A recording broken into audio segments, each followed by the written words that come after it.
Hello everyone. In today's lecture, we are going to see the combination of resistance or resistors. Now, in today's lecture, we will be only studying resistors in series, and in the next lecture, we will be seeing resistors in parallel. Okay. So, combination of resistances means you can say that either consider it in a different way, that is combination of devices. Okay. So, let us see one picture over here. So, as you can see this circuit diagram, there are n number of resistances in series connected. Series means one by one. Okay. In series means the current through each and every resistance would be same. So, if they ask you what is the net resistance or what is the resultant or equivalent resistance of the combination in series, how do we do it? Okay. So, now resistance in series, see the current through them is same, but suppose if I consider a circuit over here, that is R1, R2 and so on till Rn, okay, till Rn.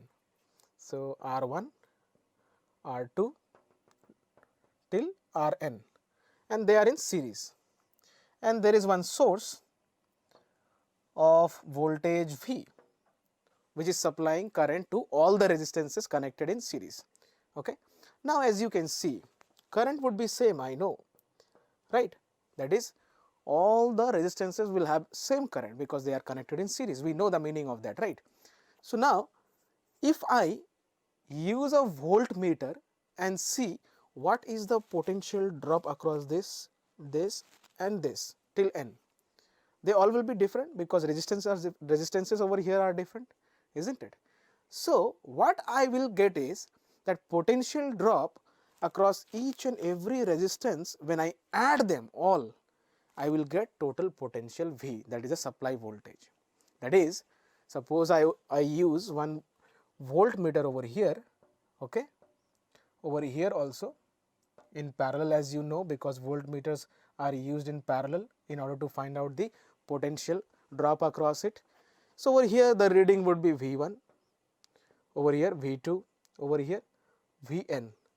So, now can we say that according to conservation of energy, the total energy supplied is equal to energy consumed by each and every resistance or devices? Yes, of course we can say that. So, what can I write?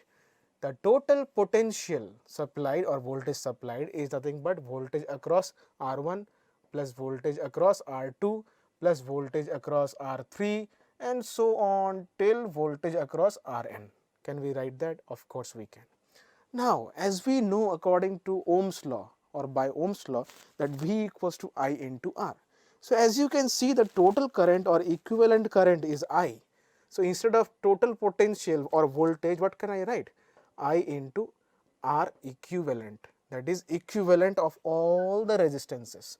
Okay, equivalency, combination of all the resistances are equivalent, equals to, for R1 we have V1, so I into R1, isn't it. Similarly, this way till I into Rn.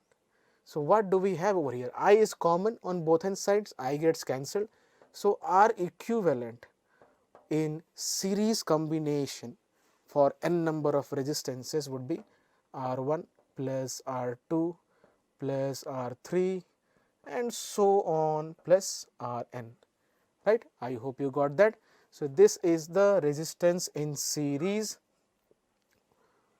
equivalent resistance in series for n number of resistances connected in series. I hope you got that, right. Now, let us solve some problems based on resistance in series.